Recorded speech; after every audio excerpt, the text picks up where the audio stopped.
University London Uluslararası Yayın Gazeteciliği yüksek lisans programından da dereceyle mezun oldu. Yine medyada ve sosyal medyada kadının rolü açısından kendisine bırakıyoruz kürsüyü, kendisini davet ediyoruz. Buyurun.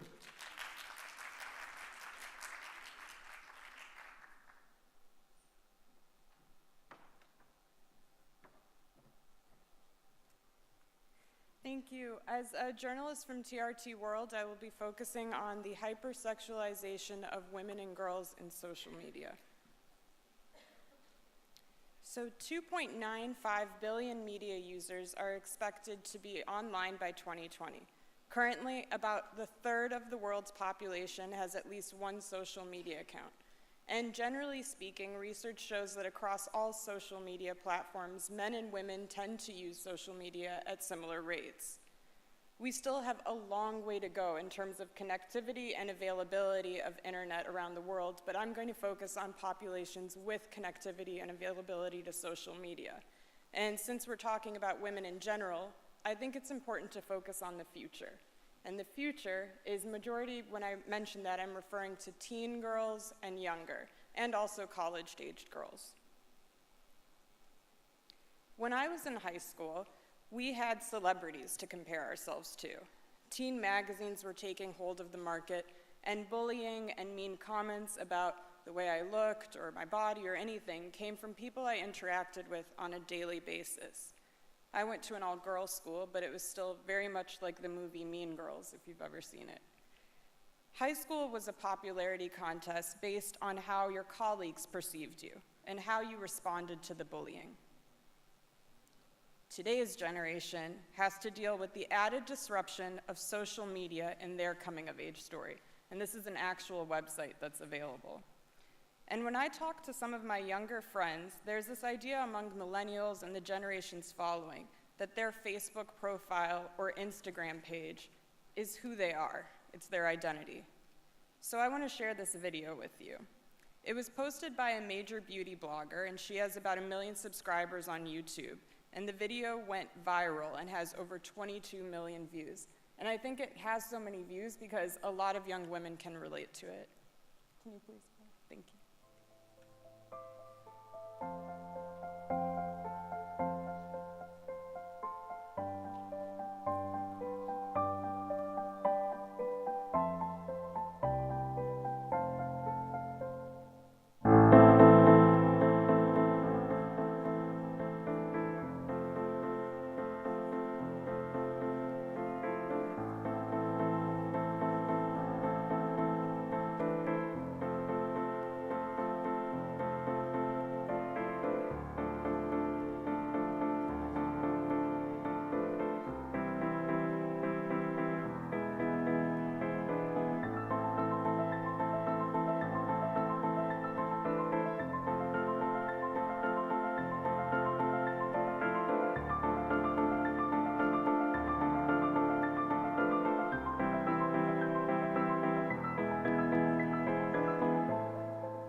reality is, whether you strive to fit the unrealistic ideals created by society or try to make a statement to intentionally reject them, social media is a place for commentary, and people are always going to comment, whether it's good or bad.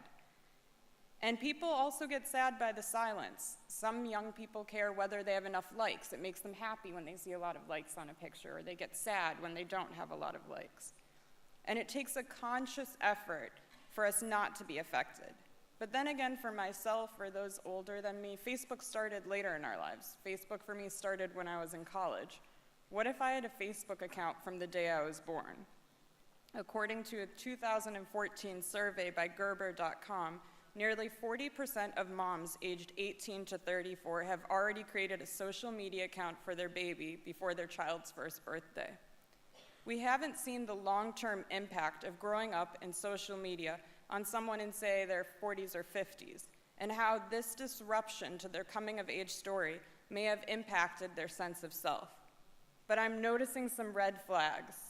And when it comes to our girls as a feminist, I have to say something. Social media is heavily image-based. For girls, that means makeup and lots of it. I didn't know what contouring was until I was well out of college. But, if you could play the video kindly. Without the volume. But without the volume, sorry. But there are YouTube tutorials by toddlers right now explaining the art of contouring. The point is, the pictures we find on social media aren't a depiction of actual events or moments. They're perfectly curated photos that have often been touched up by filters, the right angle, good lighting. And no one is ever going to post a picture where they don't think they look good or that doesn't fit their ideal of perfection.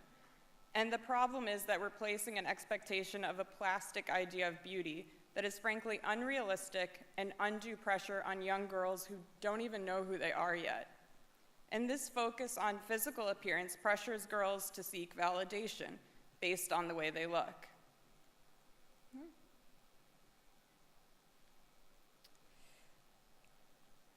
And an easy way to elicit a response is through using sexuality. And for an 11 or 12-year-old girl, hopefully that's a concept they aren't really fully aware of yet.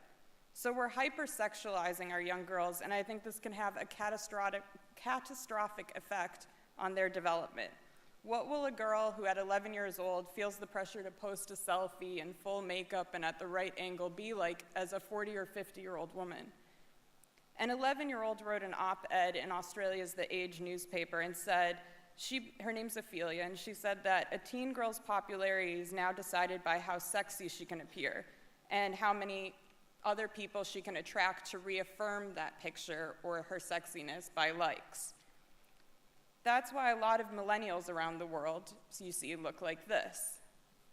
This is a video from an actual baseball game in America. In the middle of the sports broadcast on national television in America, these were young girls that were watching the game at the baseball field. Better angle. Oh, check it. Did that come out okay? That's the best one of the 300 pictures I've taken of myself today. Every girl in the picture is locked into her phone. Oh, Lord. Every single one is dialed in. Welcome to parenting in 2015. They're all just completely transfixed by the technology. David Peralta. Oh, hold on. I'd take a selfie with the hot dog, selfie with the churro, selfie just of a selfie. Don't get me wrong, social media is an amazing tool. I love it, I'm a huge advocate for it, and can't imagine doing my job without it. But that's the point. Social media is a tool. And it's not a way of life. Living is a way of life. And I'm worried this young social media generation is going to completely miss out on living. So I want to offer solutions. I think an intervention with the millennial generation has to happen now. We have to encourage our daughters and our sisters to hang out with people who make them feel good, not people who make them feel pretty. We have to tell them, you are smart, you are thoughtful, you are athletic, you are a great writer. Because you are beautiful should not be the only comment that they want to hear. And it's especially important for the men in their families to give these compliments as well. not just fathers, but brothers, cousins, and uncles. And a real man who truly believes in the equality of women and men is powerful. Because regardless of what anyone says, at the end of the day, we live in a man's world. In order to empower others, those privileged with power, meaning men, must use their privilege to empower others and help equalize the playing field. We should be creating a culture for girls and women where a woman's worth and value is not solely measured by her sexual attractiveness, but instead acknowledges her gifts and personality and talents. So I want to close with this thought on the screen right now, and I would like each one of us to take it home and share it with the young women in our lives. And believe me, I'm still working on it myself. We're all human. But I'd like us each to tell our young girls to say, I am beautiful as God made me, I am strong, and I am fierce, and no one can tell me anything different, not even myself. Thank you.